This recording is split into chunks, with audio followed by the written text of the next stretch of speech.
And I'll hand over to David Mendoza to introduce our speaker. Over to you, David. Thank you, Lee.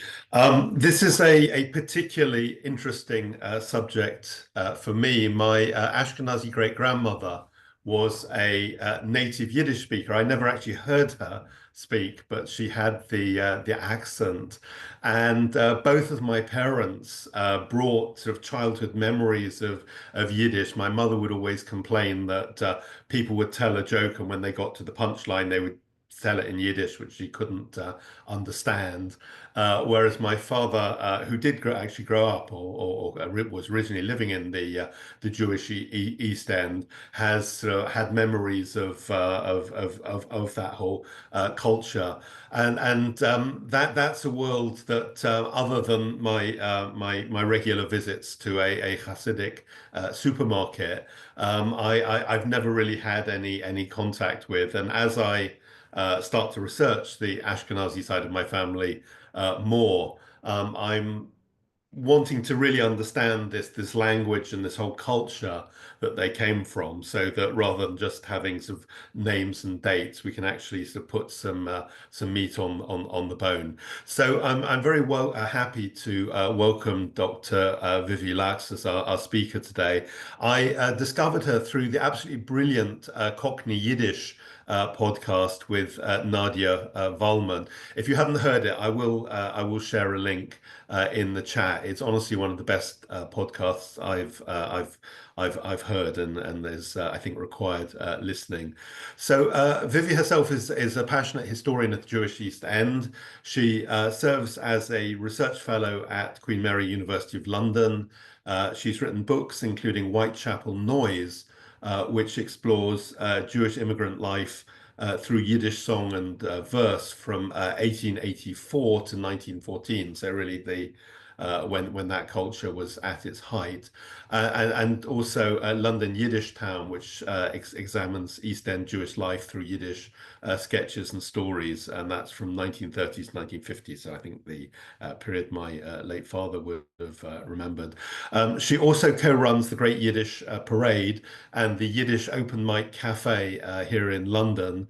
She leads tours of the Old Yiddish East End, and I very much want to go on one of those, and performs with the bands Klezmer Club and Katshanes. I'm really this is the talk I've most been looking forward to. So thank you, Vivi, and over to you. Do you want to unmute yourself? Dank, David, und Dank, Lee. Ich bin sehr zufrieden zu sein, du.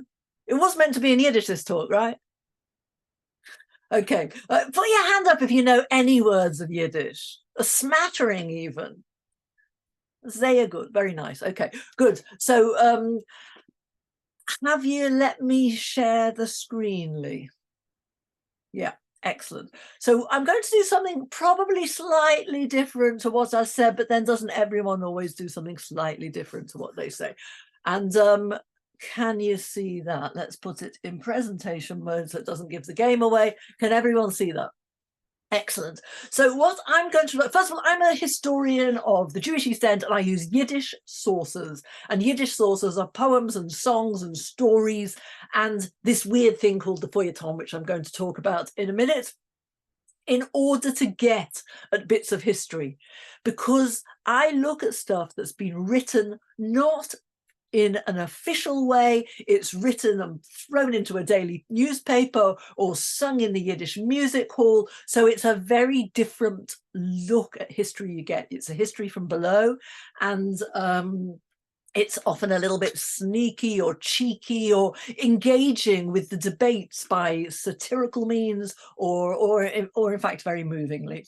So what I'm going to look at today is I'm going to look at what we call the Cockney Yiddish East End through the urban sketch, which was known as a feuilleton, and its writers. And the feuilleton, so I'm going to tell you a bit more about that in a minute. But first of all, you probably all know this, and I'm going to whiz through this very quickly, but what was the Jewish East End, or particularly the Yiddish East End?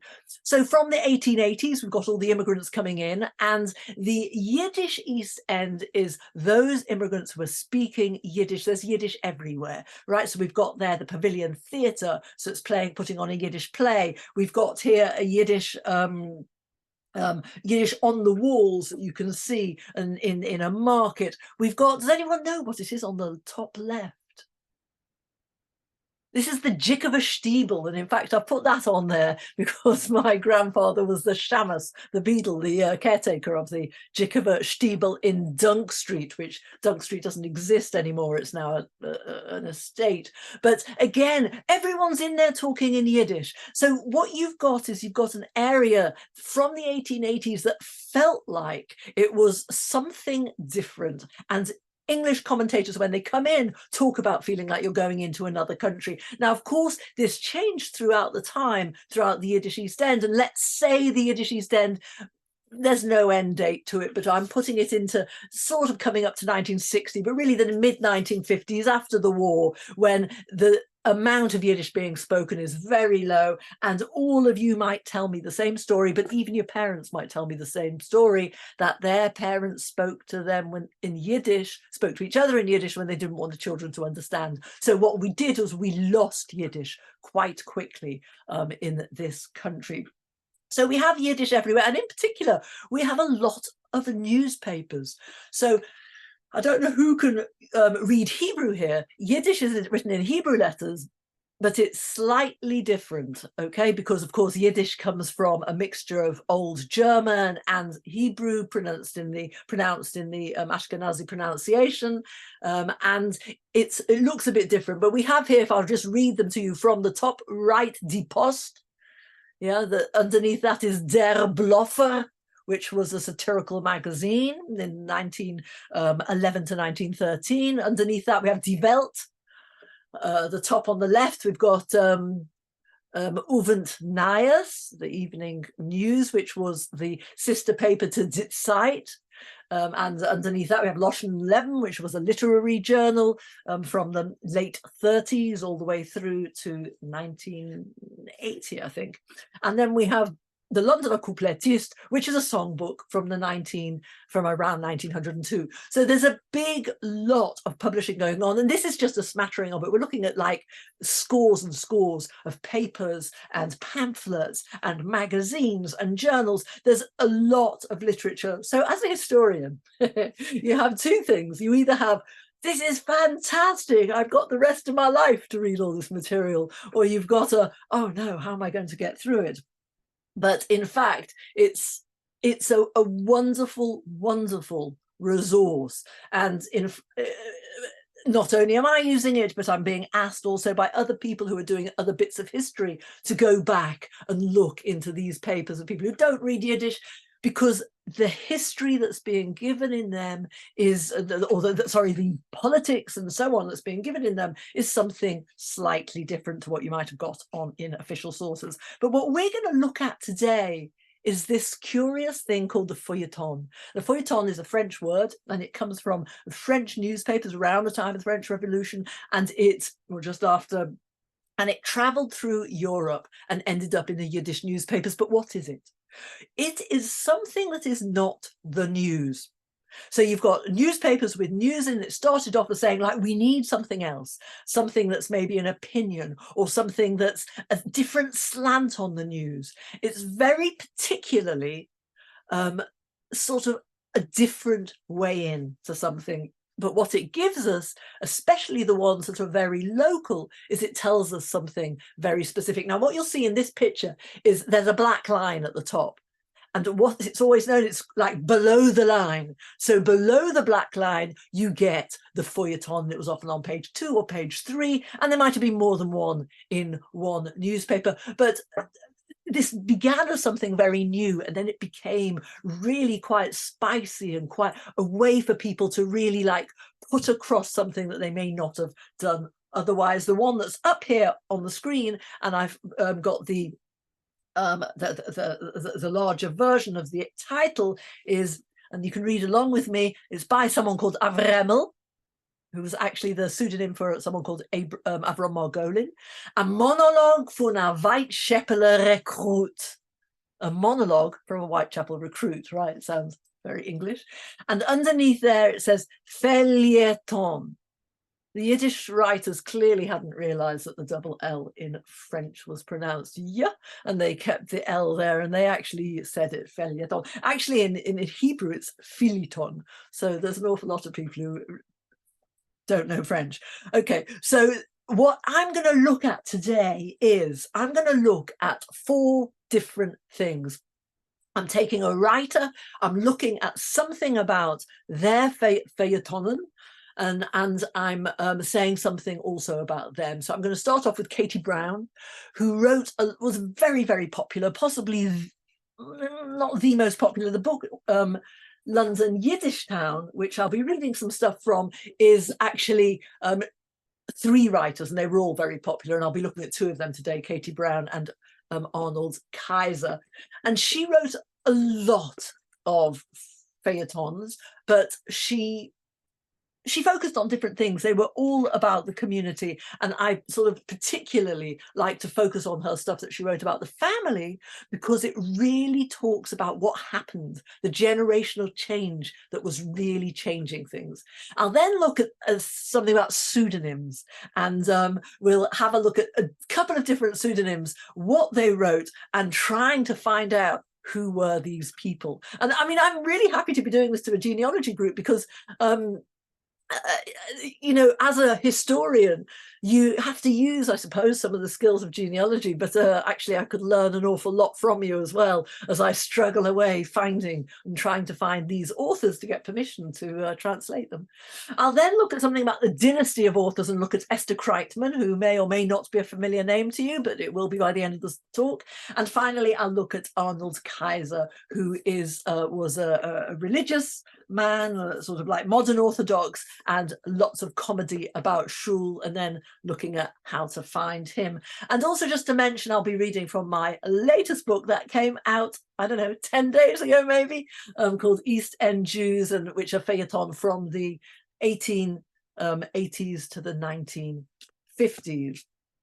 So let's start. If you've got a burning question as we go, throw it into the chat, and maybe Lee, you can have a look, and if it's something that you've got to have an answer to right now, that's fine, otherwise I'll wait till the end. Okay, so I'm going to start off with Katie Brown, and Katie Brown is a really interesting character. First of all, she's a woman.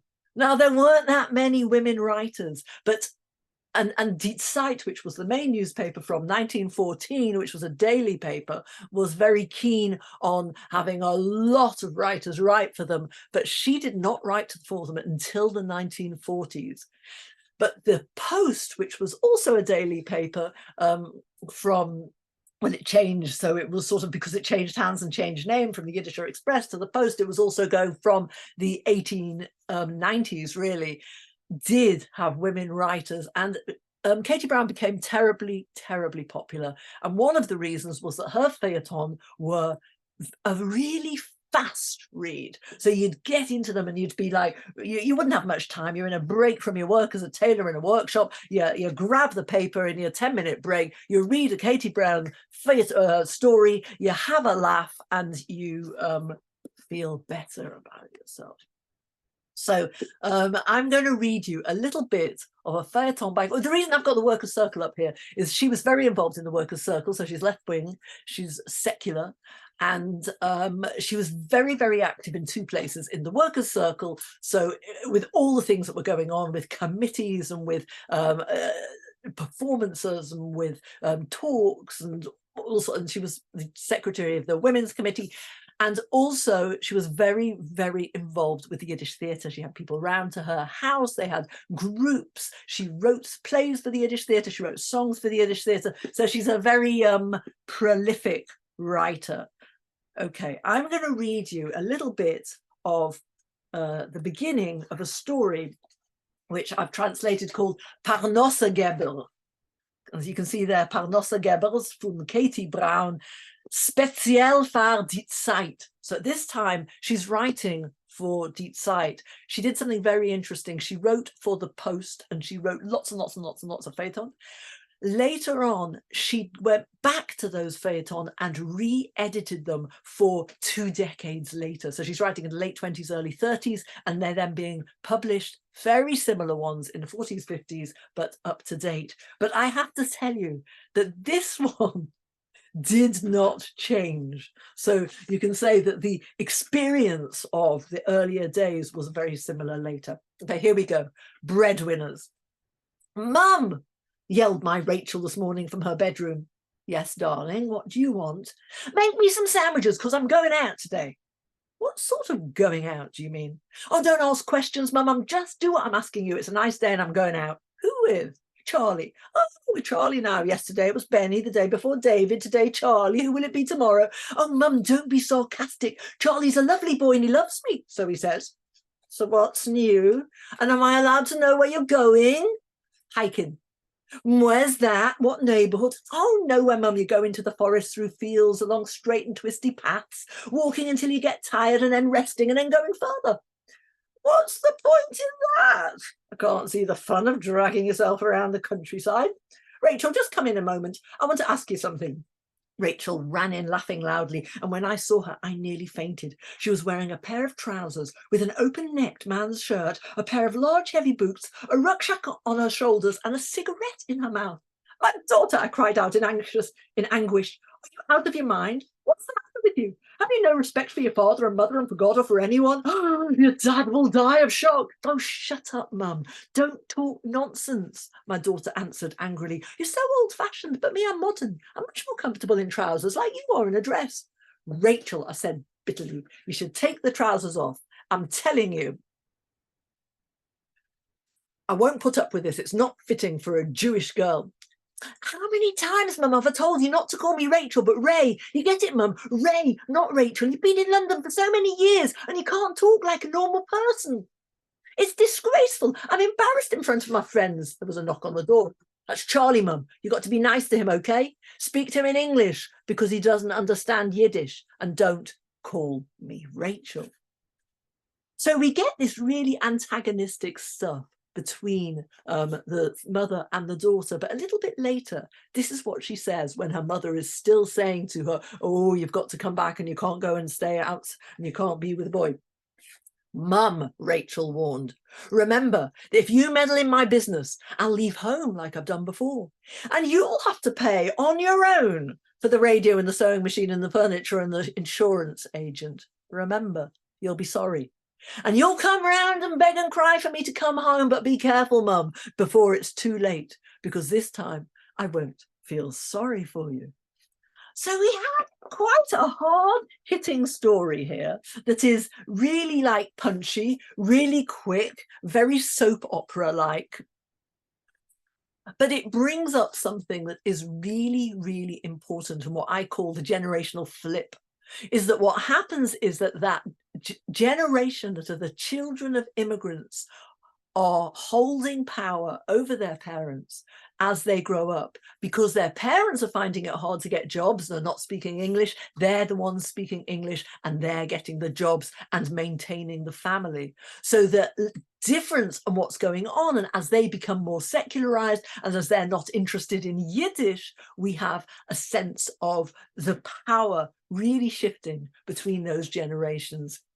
And so by giving us a very light little urban sketch feuilleton story, what we're getting is something actually very important going on in the community. And she does this in all sorts of stories, but I'm just going to read you a tiny bit of another one called Too Jewish. And this is a story about a woman whose daughter is about to have a child, and she's terribly, terribly happy about it, particularly because her father, who has died, this child can be named after her father. It's just assumed the child is going to be a boy, of course, and is going to be named after him. And she's really excited because her father was called Yisroel, and Yisroel is a great name for a Jewish child. And she says, oh, and I'm going to call him Yisrolik until after his bar mitzvah, and after his bar mitzvah he can be called Yisroel, and that's just wonderful. And what we have is we have the story of this daughter who's already moved out of the East End into another suburb and really isn't, she gets this letter from her son-in-law. The day after the Brit, she received a letter from her son-in-law in which he apologised, saying that it pained him to say that he couldn't, with the best will in the world, fulfil her desire. And despite having tried his best, it wasn't possible to name the child after her father. He'd come to the conclusion that the name Yisroel simply wasn't suitable. It sounded too Jewish. Particularly in the neighbourhood where he lived. It wasn't the thing to do to give a child a Jewish name. It wouldn't fit in with the neighbours or the school he'd attended. Now, if a father had been called Gershon, Henoch or Aaron, you could translate those names into George or Henry or Irving, but Yisroel is more difficult because it cannot be modified. So they've given the child another name. Mackenzie, a real English name that you can be sure he won't be ashamed of. So we've got this sense of, that the attempt to become English by that generation, and we see that it makes mistakes, right? So they give them a very English name, which is in fact Scottish, and it's a name that hardly anyone has as a first name, although there was some famous film star, I think in America, called that at that time. But we have, through her stories, a little glimpse into something that's happening, a very important thing happening historically at the time. So that's as far as I'm going to go with her. I'm not actually going to look particularly at anything genealogical with her, just to say that, in fact, through her stories, she also gives us loads of clues to her own history. Her grandfather was called Yisroel. She named her first child after him. I mean, there's a lot of things that she just puts into them. And when she talks about the incidents that happen, we can just see and feel how people are relating to this because it is going on for them in the community. Okay, are you seeing the changeover of the slides? I sometimes get a problem with that. Yeah, great. So the next thing I'm going to look at is pseudonyms. Now, when people are writing for the Yiddish press, they're often writing under a pseudonym. And so there's loads of pseudonyms. An Egener, der Egener, same person, Balrakida, Labeler, Battler, Avremel, Blongete, Ben Netz, Yankele. Loads of people are writing under pseudonyms. And it's not always easy to find these pseudonyms. And when I was looking for first of all, when you're looking for feuilleton that you want to translate and publish, there are hundreds. There are really hundreds of them. And there are names that come up again, again, and again. And you really get to like these people. You want to translate and then you go, what am I going to do? How can I find out who this person is? So first of all, let me just tell you a bit about the first ones I'm going to look at. So the first one I'm going to look at is an Egener or der Egener, clearly the same person because in different times it's a different thing. And I'm going to look at the very beginning of a piece called Theater Genus, which means the joy of the theatre. And how did I translate that? I translated it as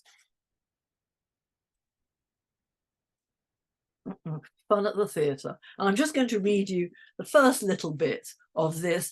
You can follow along in the Yiddish if you want. Alas, we have sinned more than any other people. Alas, we have shamed ourselves more than any other nation. Why say the penitential prayers in the middle of July? No real reason. I was just remembering my visit to the Yiddish theatre. My fate as a journalist landed me in the Yiddish theatre a few days before it closed for the season, a visit I'll remember for a long time. I don't mean for the enjoyment of watching the actors, I mean for the pleasure I had, thanks to the honourable audience. This is what happened. The music finished and finally the curtain rose. On the stage, an actor and actress began to perform, but you couldn't hear a word from the stage. Instead, you heard the voice of the usher, order, and another from the stalls, keep quiet. A voice from the pit, quiet, a voice from the gallery, shut up. And this continued for ages, with everyone shouting order. A couple sitting next to me, seeing that the curtain had risen, took sandwiches and oranges out of a bag and tucked into their meal, as if they'd come from Hungerland for a picnic. Another couple came up to the couple having a picnic and showed them their tickets, demanding they move because they were in their seats. The picnicking couple, however, refused to get up. The man calmly swallowed a piece of orange and argued that England is a free country and he would not give up his seat. The other couple went to get the usher and also demanded that they move, but they wouldn't. In the ruckus, people yelled from all sides, "Quiet! Order! Keep quiet! Shut up!" Meanwhile, the performance was happening on the stage, but you couldn't hear a thing. Now, I mean, people listening or reading this would know this really well. There's a lot of stuff about the behaviour in the Yiddish theatre. And what this guy with the pseudonym Der Eigener or Anne Eigener, what he is doing is really making fun of a lot of things going on in the community. So he's got another story which is about going on a pleasure trip to Westcliff, and on the way the car breaking down and doing all sorts of things, and the Jews in the car have no idea what to do. Let's get a goy to help us, and they bring in a non-Jewish person to change the wheel, and then later there's something else happens, and so on.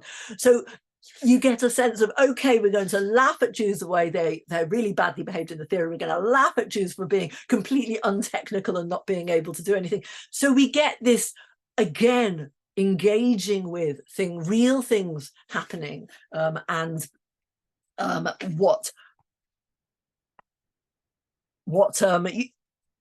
everybody knows about. And that's why it's funny, because they're being exaggerated as well. So I really wanted to find this guy. He wrote lots and lots and lots of feuilleton, and they're all very funny. You just sit there giggling at his feuilleton. Luckily, I've got this wonderful book by Prager, Yiddish Culture in Britain. It's very badly bound. Everyone's copy is falling apart, but it is a complete Bible of people who are historians of Jewish East End or Britain. And I was looking up something about Creditor. Leon Creditor was a well-known writer, so I was looking up something about Creditor. And at the end, at the middle, this is, of his piece, he says he wrote under pseudonyms such as Fried, Bendevoira, and Der Eigener. Fantastic. I found out who Creditor was, and what was really good about it was that well, we know who the family is of Creditor. It was a known person, and I went to the family and I said, "Oh, listen, that's great. I'm doing this book. I'm translating some of his stuff. Will you give me permission to do it?" They said, "Sure. We've never heard of him doing that. We know he did some other stuff, but we haven't heard of him writing these things." And I said, "Oh yeah, he was hilarious. He was really excited, had got permission." And then I went to YIVO and was doing some research. And when I was in YIVO, I came across this program, which was called Red of Dicke Zeitung, which literally means a reading newspaper. They did all these things called living newspapers, where you'd have the journalists on the stage and they'd read bits of their stuff rather than it being read by people. And in the program, 1, 2, 3, 4, 5, 6 down, we've got A. Balin, known writer, in brackets, Der Eigener.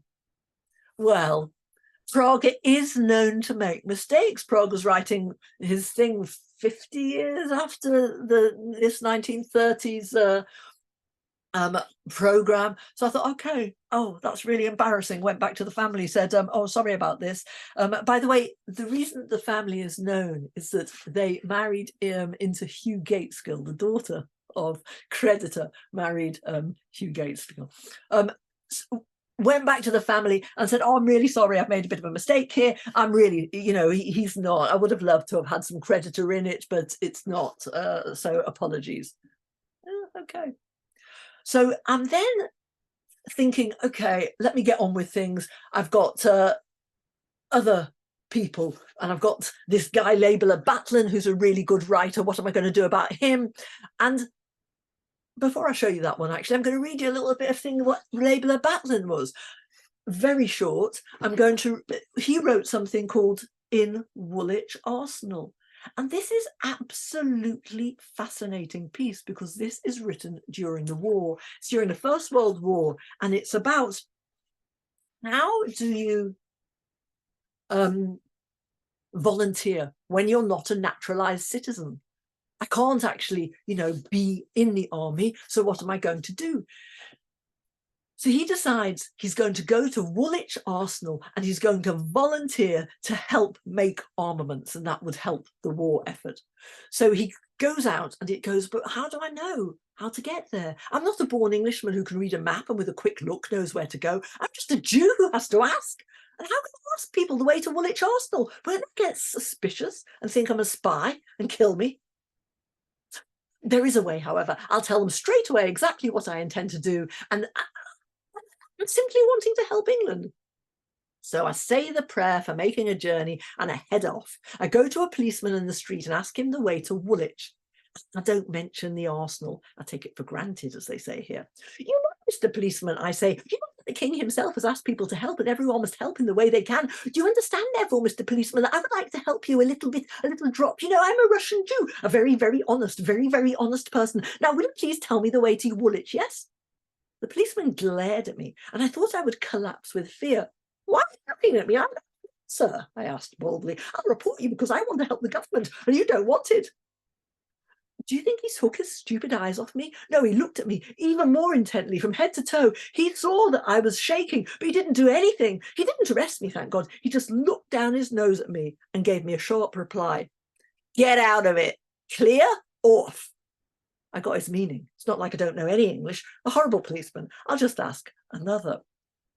So again, through a very humorous way, what we get is we get something very real about what it is to be naturalized and what not. And there's a whole series of the Labour Battling stories which are engaging with what it means during the war and how the community feels and the difficulties with people signing up or people trying to get people to sign up. So I'm just going to go back now to this one. I had no idea who Labour Battling was. Now, this book here, The Jewish East End, is from 1981, I think it is, and it's proceedings from a conference. And I've used it a little bit in my research, and I was just flicking through it for no apparent reason, and I'd never read the appendix before, and I was looking at the appendix for no apparent reason, and I found this, and it was part of an extract from a memoir of Arnold Harris, and he mentions this.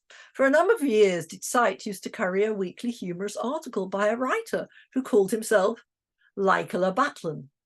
He got the calf and the bet mixed up. They look very similar. This was the nom de plume of Mr. Creditor and his old Hebrew teacher. A battler, according to the dictionary, is an unworldly person. In fact, Creditor would say about battling, he'd say, well, Shalom Aleichem would answer, a battling is a battling. Mr. Creditor is a scholarly Hebraist, good Talmudist. He's still a battling and he admits it. So we've had someone having a conversation with Creditor and he says, oh yes, I'm that battling. So we now know that so I had to go back to the family and say, oh, by the way, can I have that permissions again? But not for the person I told you before, but for this one. So that's that. How am I doing for time? Okay. So I'm going to move on now to dynasties of Yiddish writers, and I'm only going to talk about this fleetingly, but it is absolutely fascinating. And I just thought, as this was a genealogy group, that their families really key. These three families are really big key families in Yiddish literature. So I'm going to start in the middle with Fuchs. Avram Fuchs was a writer in Eastern Europe, and he wrote about the shtetl. He wrote short stories, much more crafted than the feuilleton. He wrote sort of very sort of carefully engaged literary short stories, beautiful writer. He left Eastern Europe, where he was in Ukraine, in fact, today, Galicia, and he went to Vienna, where there were a lot of writers. His brother, Summer Fuchs, joined him, but was also a writer, didn't want to get confused, so he changed his name Fuchs Fox to Liski, Fox in Russian, so he changed his name to Liski, and so the two of them are in Vienna.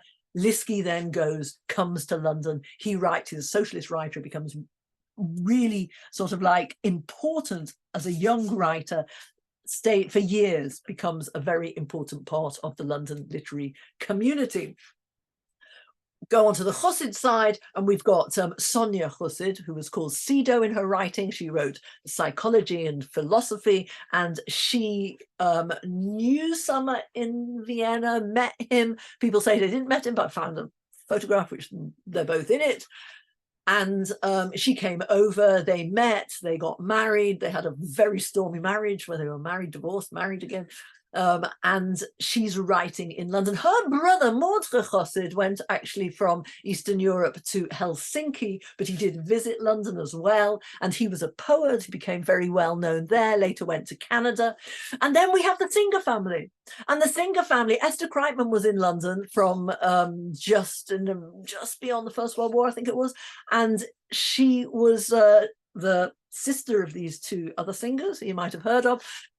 Super writer, absolutely super writer. Again, a very serious writer, writing about hard things she's seeing around the Blitz and around poverty and all sorts of stuff. So she's writing about the First World War, she's writing about the Second World War. She's spanning really interesting times. And she writes novels, and she also writes a couple of feuilletons for the press. So I'm going to read you a little bit of one of hers, but okay. And this is a story, it's called A London Tale, and it's about Harry Barnett and his wife. And Harry Barnett has been married for many years, and to his wife, 20 years or so, and he is still moaning about the Naden. It's called the Naden, Del Naden, the dowry.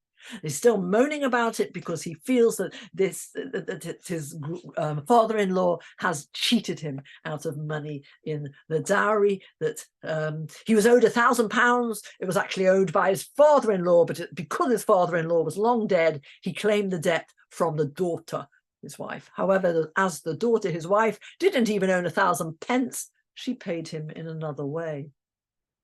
And then we just get a sense of this rather grob man. He washed his hands and face. He wiped his face with one hand, and with the other he took out his prayer shawl and tefillin from the wardrobe. The leather straps of his tefillin seemed to have shrunk. His red lips began muttering. He yawned and mumbled on, reaching the Aleinu concluding prayer. He spat on the ground according to custom and finished praying. He went into the kitchen where the boiled egg, black bread thickly spread with butter, and the smell of freshly boiled coffee made him feel happy. Go and wash, Harry, you'll be late. Mind your own business. Don't presume on your miserable little dowry. A right fool you made of me. I dragged myself around your shivers and split my head open with algebra and German, all for that lousy dowry. You couldn't catch any young peddler with your gammy leg. Oh, the ground shall fling him out of his grave, the thief. He promised me £1,500 and gave me 5. And what became of the 5? I'm asking you, have you lost your tongue? A nightmare.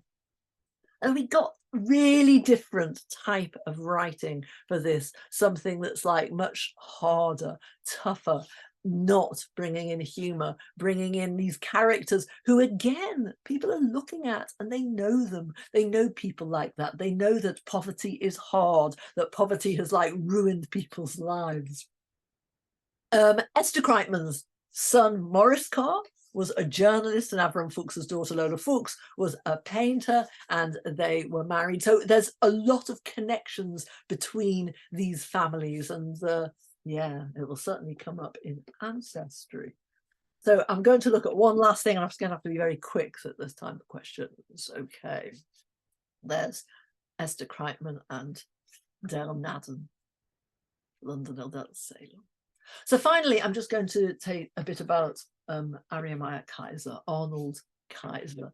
So Arnold Kaiser was a really important person, and maybe some of you have heard of him. He was two huge areas. One, so the Kaiser is on the left there, and on the right is his father. His father was a Kabbalist, and he was brought up very frum in a Hasidic tradition, but he became modern Orthodox, very involved in two ways in the world. The London branch of the World Relief Organization did a lot of work raising money, sending things to Europe, going and visiting Europe, and a journalist and writing about it. And the second thing, he wrote these very, very funny feuilleton, really making fun of religious stuff.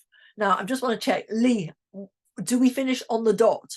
I want to make sure that there's enough time for questions. No, take your time, and we'll do some questions after. No rush. Okay, great. So he's an important writer because he has a gravitas about him, and he is really well known in the community.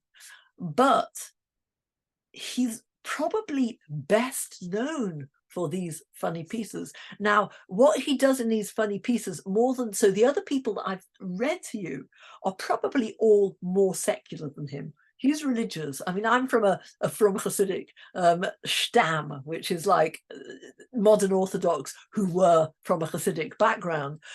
And I absolutely adore his stuff. He uses a lot of like in-jokes, I guess, without translating them. So he's quite hard to translate into English in that way.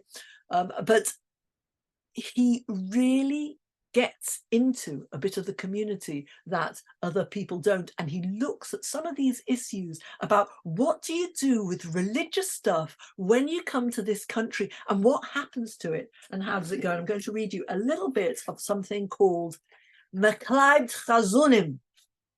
Yeah, we all know what a chazan is? Yeah, cantor. Choosing cantors. It's lively in Whitechapel Shtetl because they're choosing a cantor. Have you ever seen how a woman chooses a chicken for Shabbos? First, she pinches its flesh to see if there's enough meat on it. Then she blows the feathers to see if there's enough fat to make schmaltz for Pesach.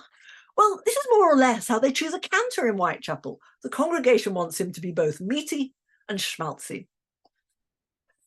Okay, in our synagogue, the beadle told me, all sorts of no-hopers have shown up, and we can't choose a cantor from amongst them. What's more, various trades and professions have ventured onto our synagogue podium. We've already had a doctor cantor, a professor cantor, a pharmacist cantor, an engineer cantor, and even a comedian cantor. Oh, he was a joker. Strange. The congregation really liked him. He put a sort of clowning into the prayers with strange affectations and facial expressions. When he blessed the new moon, people were rolling about with laughter. And during the prayer confessing sins on Yom Kippur, everyone was doubled over giggling what power he had. Why didn't you pick him? Oh, because a lot of members specifically wanted the doctor cantor because they maintain that a doctor in a synagogue is useful. It could happen that someone faints from hunger on Yom Kippur, or that a woman chatting in the women's gallery is suddenly startled by the shofar blowing and goes into labour. Or on Simchas Torah, when the scrolls are being carried round the shul, some of the members jostle each other, trying to elbow themselves into taking part into the Atar HaReisa prayer. People get bruised. It's true. It's a regular occurrence. We have to bandage them up. So because of this, it's good if there's a doctor in the house. So why didn't you choose the doctor? Ah, because we found out that he's not really a doctor. You see, here's the story. It happened that during his trial service, because of all the pushing and shoving to get to hear him, a woman fell ill and a cry went up, "A doctor, a doctor." People ran over to the cantor and said to him, "You're a doctor, do something. One of our congregants is dying." He answered, "He is indeed a doctor, but not a medical one." So what do you think of that sort of doctor, eh?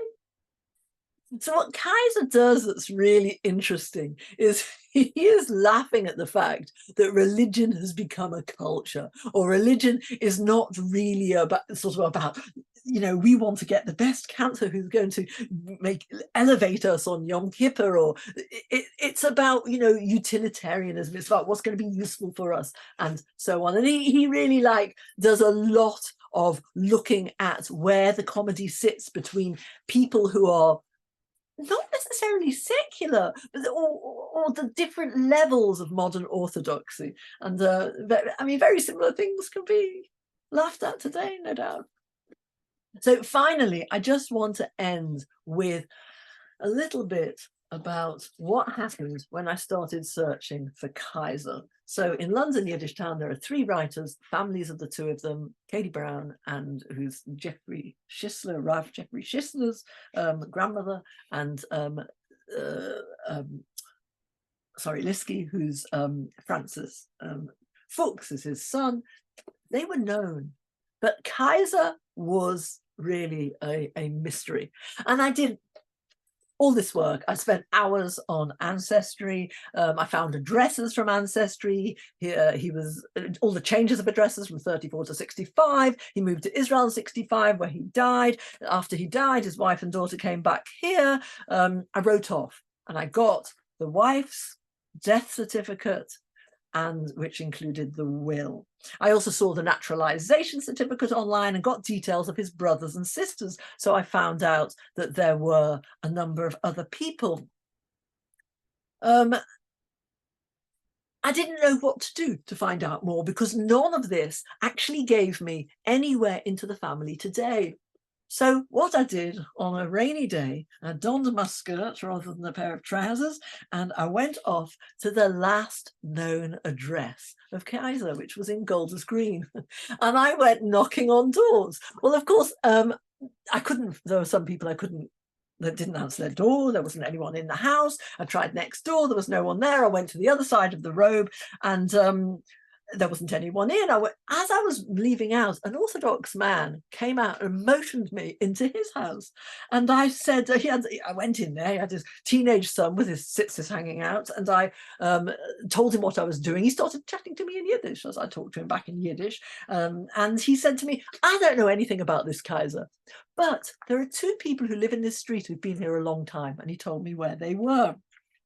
The first ones weren't in. The second one said, oh yeah, we remember the daughter well. She had carers when she had Alzheimer's. She was very sick. They fleeced her. He gave me the number of the other neighbor. So I got a bit of gossip. I got a bit of, what am I going to do with this? Am I going to get anywhere?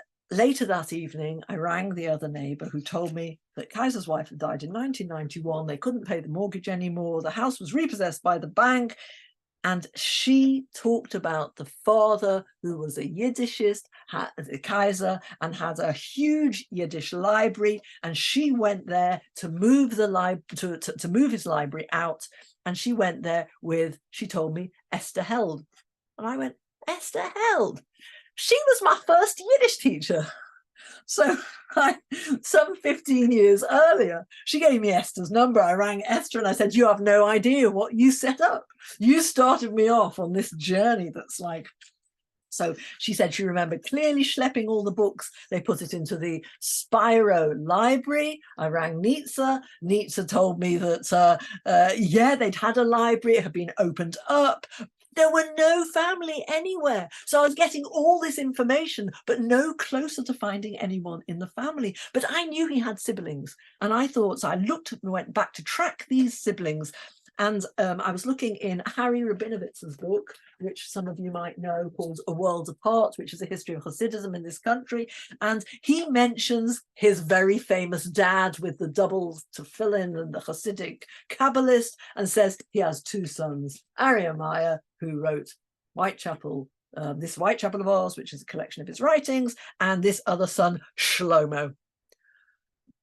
So I find Shlomo on Ancestry and I send away for his death certificate. When the death certificate comes back, it has an address in Cazenove Road in Stamford Hill, and it has the name of a person who registered the death. Now, this name was not like David Cohen or Solomon Levy. It was a really unusual name. So I looked it up. There were only two people with this name in London. One of them was in Golders Green and the other one was in Stamford Hill.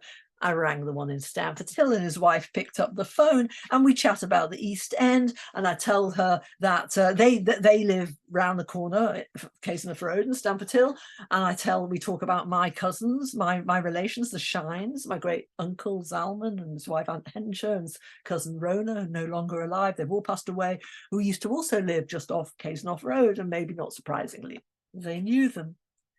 I tried for 3 days to get hold of the husband. He was a big macha. I texted him and finally we spoke. He knew Solomon Kaiser well, Kaiser's brother. He was a lonely man, a bachelor. He never married, he never had children. He used to sit next to in shul and he was always, during the week, scribbling, writing. He had no one to come to visit him. He wanted to be buried in Israel. This macha paid for him to get buried in Israel and took him to the body to Heathrow. And then he spoke to me about my dad and said he met my dad, Henry Lachs, while he was at my relations. And he told me that Rona, their daughter, when she was ill, he'd driven her to hospital every time she'd had an appointment. And after she died, the Federation, he'd been in touch with them and got them to get a place in the cemetery right next to her parents in Raynham. She didn't have an immediate male, and he said Kaddish at the Levaya, at the funeral, and I was there. I must have heard him. So it was this unbelievable thing that suddenly this story became about my family, this small Jewish world that we live in this country, and I was still no closer to Kaiser. He had never heard that Shlomo Kaiser had had a brother called Aryeh just living across London. So I guess I think that it's like really interesting for me that some things come to something, some things don't come to something, and I have to have at the beginning of every book I write a disclaimer on all the work I've done trying to find the families, and just being able to find some and not others. But the quality of the writing is what really shines through and really tells us about the East End and about what's going on in a very different way. And you can hear the Cockney Yiddish podcast, just have a search for it in any search engine. And the latest book is East End Jews. The other two books are there. They're all available online. And the other couple of pictures there are CDs that I have recorded of various songs of the East End. And you're very welcome, if you want to know more, to join my Cockney Yiddish Land mailing list. Just email me at vivilachs@gmail.com and say so. So there you go. That's all I have to say. I'm going to undo this. I'll stop screen sharing.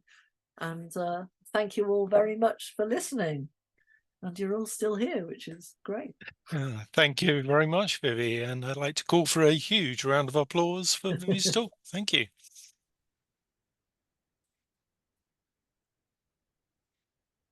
Do you need to get your breath back, or are you okay to take questions if there are any? Who needs to catch their breath? Come on. If you would like to ask a question, do feel free to raise your little electronic hand, as David has just done, or your physical hand, and I'll do my best to find you. Do you want to start us off, David? Thank you. Thank you very much. That was absolutely excellent presentation. I've got several questions, but I'll just try and limit myself. First of all, genealogically, you said that there's a lot of surviving Yiddish newspapers. Where are they, and have any or many of them been scanned? And also, do they have, we're a genealogical society. Do they have sort of births, marriages, deaths, sort of news of relatives from the shtetl and so forth?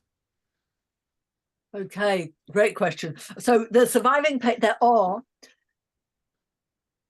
So there's in the biggest archive of Yiddish material is in two places, YIVO in New York, and the National Library of Israel in Jerusalem. However, there is a significant amount also in the British Library. Okay. So we can get hold of stuff here. Although the National Library of Israel have digitized a huge number of newspapers, they have digitized no British ones. And that's the same. YIVO isn't digitizing them, and the Yiddish Book Centre is only doing books, so they're not digitized and online. You actually have to go to the British Library or those other places. They have them on microfilm. You sit there in front of the microfilm, although the one I'm looking at the moment, which is the Yiddish Stimme from the, I'm actually looking at in hard copy. I did look at all of them in hard copy when the British Library newspaper lot was in Colindale. So they definitely have announcements. Some of the things that, so I actually got I've had a lot of information from announcements. One of the places that it is, or it's either is right now or is about to be digitized. It is digitized, it's about to go up online, is Loshen 11. Now, this was the literary booklet of Avram Nochem Stenzel, who was a poet in the East End of London, and he did this little literary thing all the way through from the 1930s to the 1980s. I think it's 1981, and every one of them has at the back a thing called Yiddish, I think, news, or sort of, and there's local news and there's Eastern European news, and that doesn't just give you births and deaths. Every time Kaiser went on holiday to Israel, it will say, oh, the Kaiser is going on holiday to Israel to visit his daughter, and then when he comes back, and we're delighted to welcome back. So you get tons of information there. Now you do have to know Yiddish, but and they're in little chunks. They're not so difficult to, I mean, you know, that's why I'm doing bits of research for people around, because there's loads of stuff, but also the main newspapers as well do have classified sections at the back, and you do get that. They have obituaries there, and the obituaries that they have in them are often giving you slightly different information than other places. So yes, is the answer. Thank you. I don't know if you're familiar with the Transcribus platform, which enables you to extract data and then run it through AI, so you can so AI at the moment, it's beginning to be able to do Yiddish. It's not very good at the moment, so I have really tried, because I thought it would save me a lot of time in my current research, which I'm doing, looking at stuff around the Aliens Act. I thought, great, I'll take a picture, throw it into, it wasn't Transcribus, just throw it into Google Lens. It's not good enough yet in Yiddish. It's very good in Hebrew. It's not good enough yet in Yiddish, but it is beginning. Okay, thank you. Can I quickly just throw in one more question, and then I'll shut up. There are sort of different dialects of Yiddish, sort of Litvak and Polish and so on. In London, did they sort of merge into a particular sort of London form of Yiddish, or not enough people or not enough time? No, that's a very good question, because also so there are different dialects. There's sort of Lithuanian, there's Ukrainian, there's Polish, there's Bessarabian. I mean, sort of every little area had a slightly different dialect, but there are two major ones, and the major ones are Lithuanian in the north and Polish in the south. Different types of Polish accents. So you, for example, I mean, I was brought up in Liverpool, but my family came through the East End. So my family were all East Enders, and they came from Poland. In the north of the country, you get more Litvaks, people coming from Lithuania, because it was where the ships came into. And you also got the trans-migrants often going to the north, going into Hull, to then go over to Liverpool, to then go over to America. So you've got more people in the north saying the word bagel. But in London, you got more people saying Beigel or Beigelach, yeah? So it's what happens, and people say, oh, it's very Cockney, isn't it? You know, I say, oh, do you want a Beigel? You know, so you can, but it isn't actually, it is the Polish pronunciation. What happens around Cockney Yiddish is that we get lots of English words coming in. So even people who refuse to speak English, like Stenzel, the poet, who said, like, it is only Yiddish, people will just have to understand me. In his Yiddish, his bit of his autobiography in Britain is called Mein erste Tapati in London. Yeah, so we get things like that. We get like English words coming in that way and sort of being Yiddishized. So there's a song which says, you know, that people are welcomed, but they don't use the word welcome. They say "bawelkomt," you know, so you're taking an English word and you're Yiddishizing it. So yeah, there are definitely accent changes. There's what's called standard Yiddish. And everybody who learns Yiddish today learns this dialect, which is sort of it is a bit of a mixture. It's more Lithuanian. It's more like Lithuanian Yiddish. And so to an extent, if I speak that to, for example, I had a Hasidic guest last week, and I spoke that to her, she was going like, I do understand what you're saying, but we don't really speak like that, you know. And she had a gorgeous accent. It was really a delight to speak to her.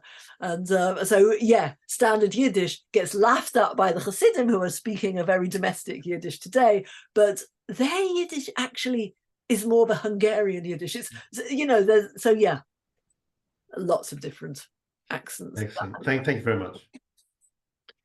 Okay, quick comment from me and a question on Yiddish translation. I have successfully used Genealogical Translations, a Facebook page, to translate a poem from a Yiska book written by a relative of mine, and I assume they got it right. But if any of you do have a smallish article from a Yiddish newspaper, you can try, and they will do a full translation. May take a little bit of time, but hopefully you'll get them interested in the subject matter, and they can do it. Excellent. I mean, if they can do a poem, that's like, yeah. Yeah. I think it was in Hebrew and Yiddish, and I got them to translate them both, which was greedy of me, but because it was the same poem. But yeah, anyway. And the question I had was, you showed a naturalization paper of the Kaiser patriarch coming in. There is more to life than ancestry, and I was just wondering if you'd looked at the National Archives for background papers for that naturalization application, because it might give you a lot more information. Yeah, I mean, I should really have done that. I have done that with my family, but I didn't do it with Kaiser. Yeah, why I didn't, I'm not sure. But I think it gave me enough information that I needed just then, actually. But because, well, I thought it had. Clearly not. Okay, well, you never know. You might find vital information such as his criminal background, because in my family, I found that the person who had naturalized had been using a bike while slightly inebriated on a Shabbat or whatever. Anyway, so you can get some actually, Kaiser's father did have a criminal background. Okay. But that's another story. Okay. Okay. Let's go to Joy Kestenbaum next. Joy. Okay, thank you for your presentation. I've been meaning to get in touch with you for a long time because I live in New York, and Eve Secular in New York had recommended that I contact you for my research. For the others of you, Eve is a klezmer musician and a Yiddishist in New York. So anyway, my grandparents moved from what is today northeastern Poland to London around 1900 and left in 1912. But and I have relatives still in London today who came in the early 1900s.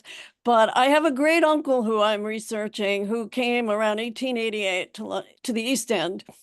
And I've been researching him in both Yiddish and English newspapers. But he pops up everywhere because he's a very interesting figure. He started a whole bunch of labor unions in the East End and was the secretary. But he also ends up in South Africa and then in Canada, where he remained. But my question is, he was not religious at all. Of course, he was social democrat, but he in the Arbiter Front.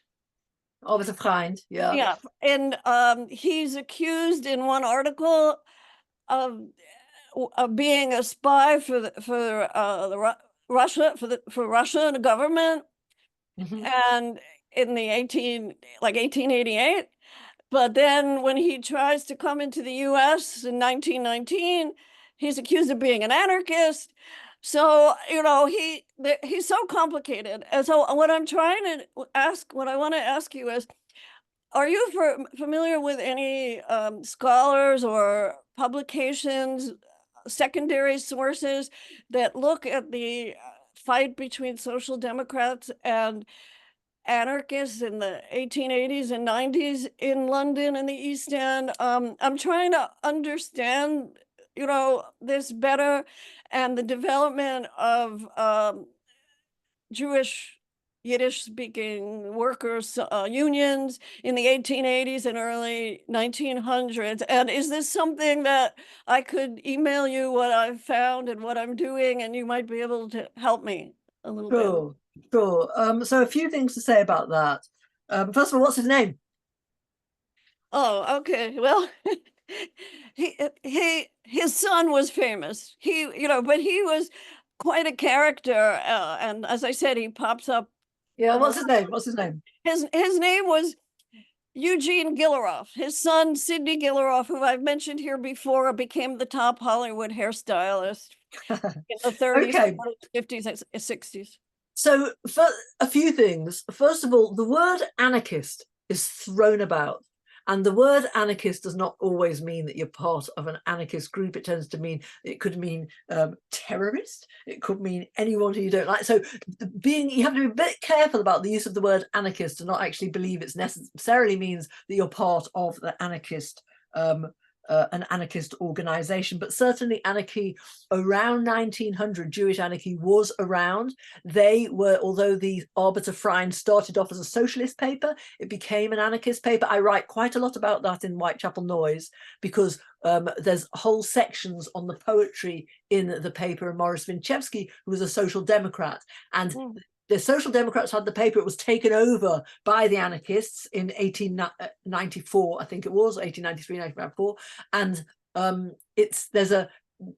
actually it was earlier than that. It was probably, yeah, I can't remember exact date. Maybe it was 1889.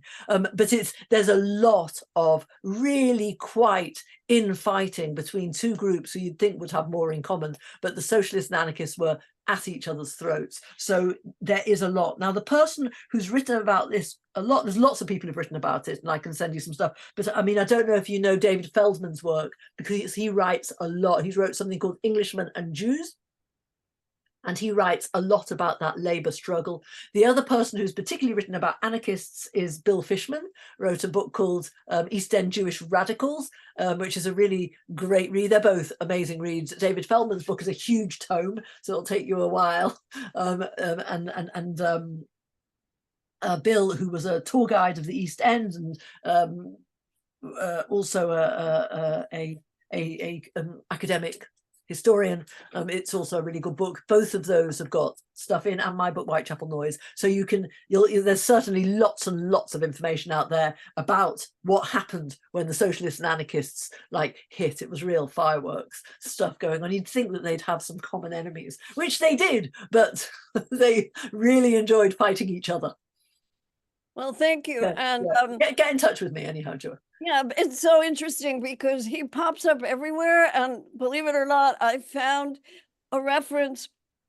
It was a transliteration of a Yiddish newspaper that I found when he first arrives in London. And he sees one of the dead bodies from Jack the Ripper. So he's mentioned in the paper. So I'm having fun researching him. But as I said, it's so complicated. I'm trying to... Drop me an email and I'll see what I can do to help. Okay, thank you very much. It's a pleasure. Okay.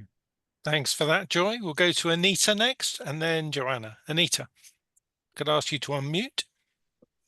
Yeah, hi. I'm interested in I don't come from a Yiddish-speaking family. Maybe my father's family might have spoken Yiddish. My mother's family definitely didn't. But there was always this one word that was always used, and maybe other people in the group heard it as well. And it's lobbus. This one is a lobbus and that one is a lobbus. And I understand that this is only used by English Jews and not used by Jews from other countries. Could you tell me if that's true or not? Certainly I grew up with the word lobbus as well. I have never come across the word in a Yiddish text. So have you looked it up in a Yiddish dictionary? No. I will look it up right now for you. So the Yiddish dictionary that I use is a dictionary called Yiddish Wörterbuch, which means the Yiddish dictionary. It's a super dictionary. It's all online. It does cost you, but I'm sure that it comes from something. Let's have a look. Can I just interrupt? Yeah. You probably need to be a lobbist to have heard it, and I've definitely heard it a lot. You need to have got called up. So it does say here, yes, the word lobbus is der lobbus, an urchin, a young rascal. So it is a Yiddish word. So there's no reason why it wouldn't have been used in other countries as well. And it's interesting what Yiddish words get used in Britain. So you have schlepp and whatever Yiddish words. In fact, in the first one of the Cockney Yiddish podcast, we look at some of the Yiddish words that are used in English and also how their meaning changed slightly, so that some of the words that I forgot one meaning in Yiddish, when they come into English and they're used like chutzpah or shmuz, how it changes their meaning slightly and they mean something slightly different. So, but yeah, Lobos, it's and I don't see why that isn't used in other countries too. Very good. Thanks for that, Anita. And we'll go to Joanna, if I can ask you to unmute.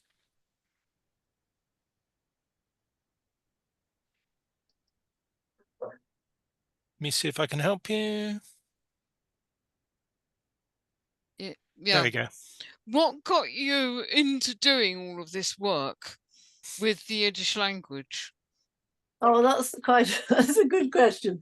I was part of setting up a group called Beit Klal Yisrael, which was a sort of alternative Jewish shul, which I wasn't from, but because a friend of mine was running it, I was helping set up. They had a klezmer band that used to come, and I knew Israeli dancing, so I sort of did that to klezmer music. And they sort of said eventually, like, Viv, can you come with us? We do weddings and things and get people dancing. And I said, sure, I'll have to learn actually the Eastern European dancing, which I did to do it with them. And then they said, we'd really like to have a singer. Can you sing with us? And I thought, well, what do I know? I know a couple of songs in Yiddish. So I learned a couple more songs and I was singing with them. And I went and did a gig. This is like, I don't know, 30 years ago or something. I did a gig in a library in Southgate, and a woman came up to me afterwards and she spoke to me in Yiddish, and I was so embarrassed that I didn't know Yiddish, although I was singing Yiddish songs, and I thought that can never happen again. I have to be able to speak back to that person in Yiddish, and in a way that was the catalyst for me to go and learn Yiddish. But then it just completely snowballed, because when you realize how much literature there is, how many songs that you can sing, how much material, it's very, very exciting. And the stuff that I've recorded, which I had up there on CD by the bands Klezmer Club and Kachanas, they are Yiddish songs about London. And I guess so it really piqued my interest as someone who's interested in history as to what was going on there. So it started off with something where I got embarrassed, and it ended up with something where I'm obsessed. What can I say? Yeah. On the way words get, the meaning of a word gets altered. How many people remember the program Call My Bluff? Mm-hmm. Right. The word glamp was on that. Now we use glamp to mean camping in a glamorous style, don't we? Mm-hmm. The original meaning of glamp means to grope. Yeah. So you know, that is how language gets altered. Yeah, I mean, I think so. I'll give you another example. Yeah, so the word chutzpah.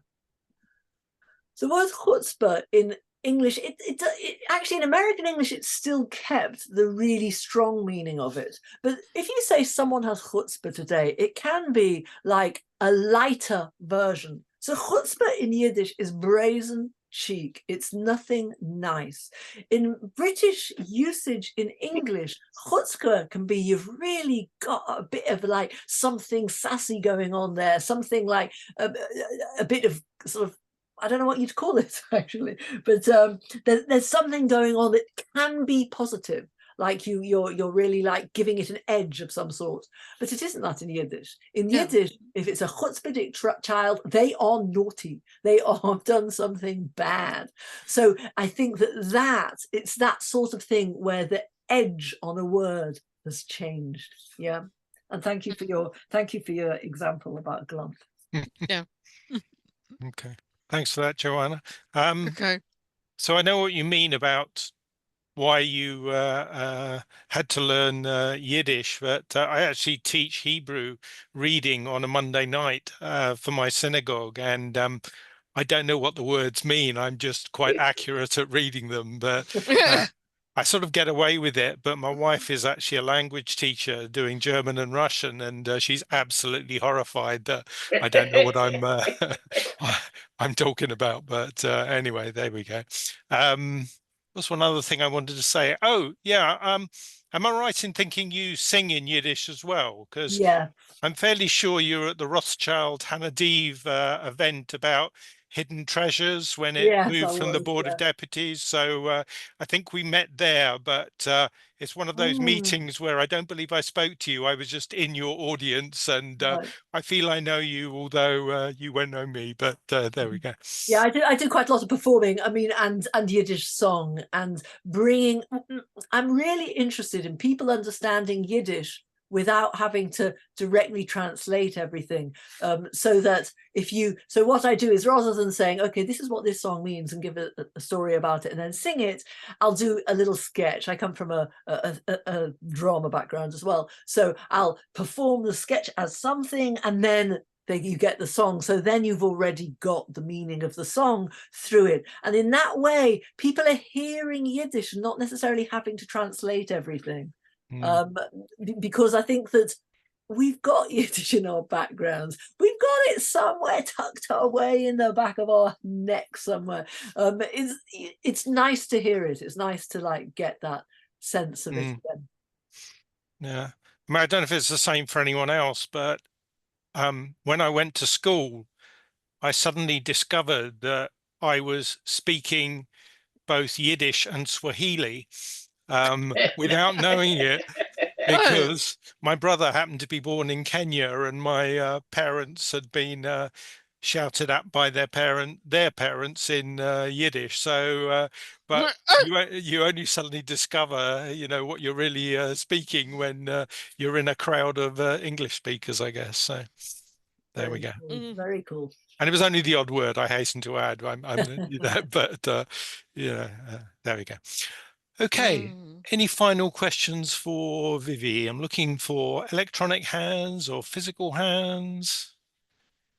I don't see any, in which case I will just ask for another round of applause for Vivi for answering all of our questions, and again for her talk. Thank you, Vivi. Well, thank you. It's been a pleasure. Thank you, Vivi. Okay. Right.